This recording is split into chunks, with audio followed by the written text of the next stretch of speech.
So we're talking about Algebra 1 combining x's, which is a basic tool in solving algebra problems. We're also talking about Chapter 4 in Teaching Textbooks, Problem Set 28. So essentially start with the concept of x's, combining x's. So if I have a bunch of x's here, and I want to talk about how many I have,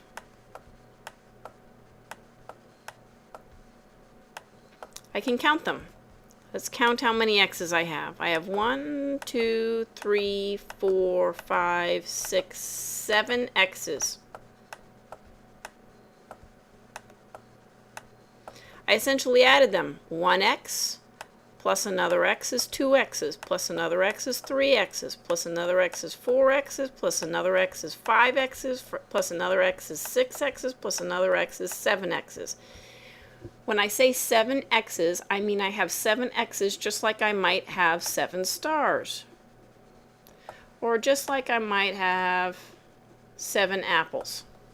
I added them all together. If I had multiplied them all together, it would look like x to the 7th power because I'd be multiplying x times itself. But when I have 7 x's, I mean, number 1, that I added 7 x's together. And number 2, and here's where people get confused, that I also mean 7 times x. So let's use a real number. Let's not use a star. Let's not use an apple. Let's use the number 3. I have a 3, a 3, a 3, a 3, a 3, another 3, and I picked up another 3 on the way home. Oh, look, honey, I have 3 3s.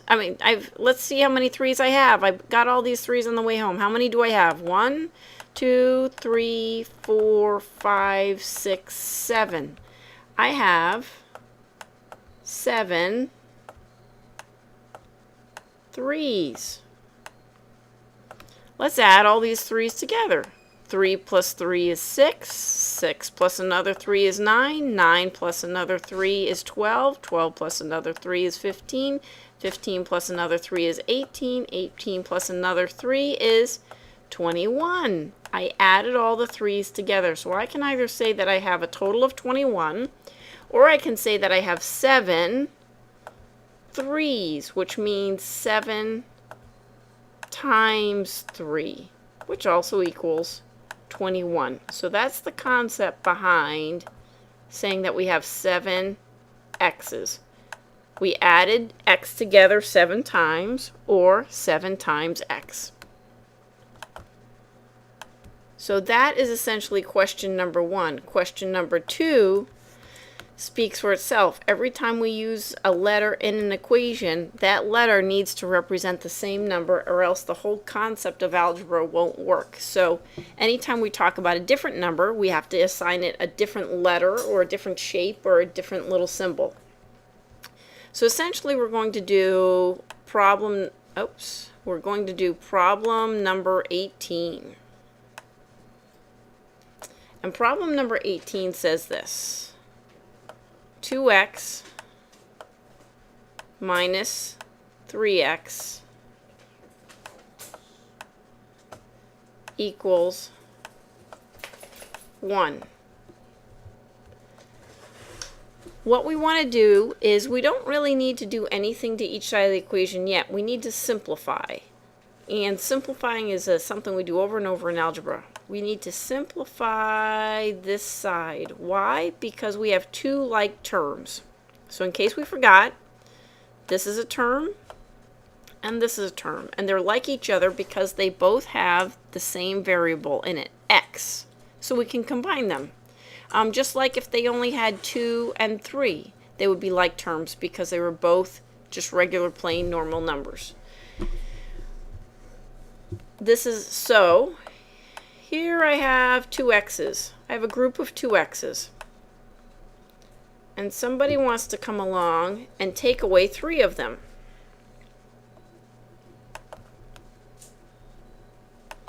So we're going to cross out one of the x. We're taking away one of the x's. We're going to take away 2 x's. And, oh, we have to take away an x that doesn't exist. So that must be a negative x.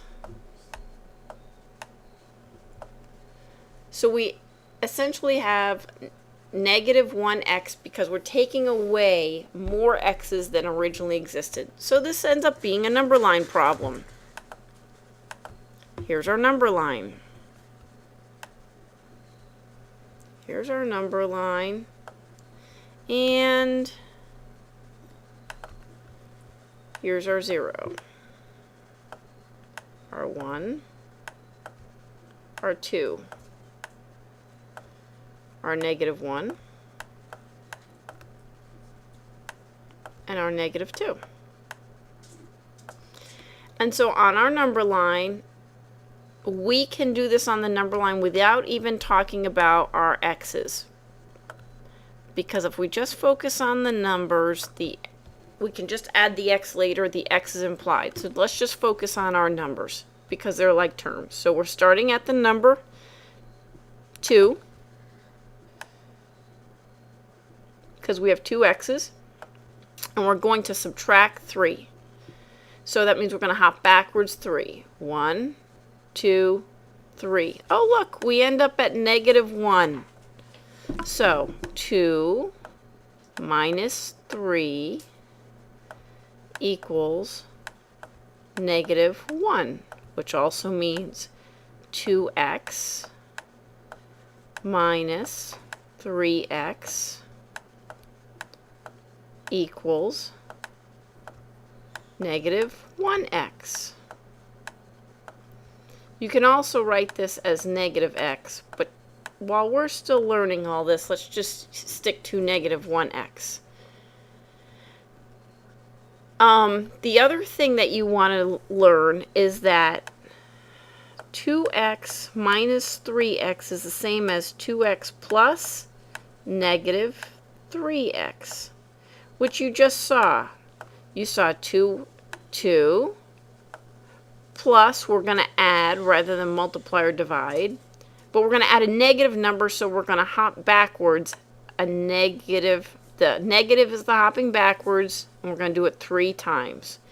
The sooner you get to realize that plus a negative number is the same operation as subtraction and vice versa, the easier your algebra life is going to be. If you can just start seeing those as the same thing, then you can start treating everything as addition that's not multiplication or division. And the same works for division and multiplication. Anything that's multiplication is really, anything that's division is really multiplication. So let's go back to our problem. This is essentially a number line problem. Once you realize that 2x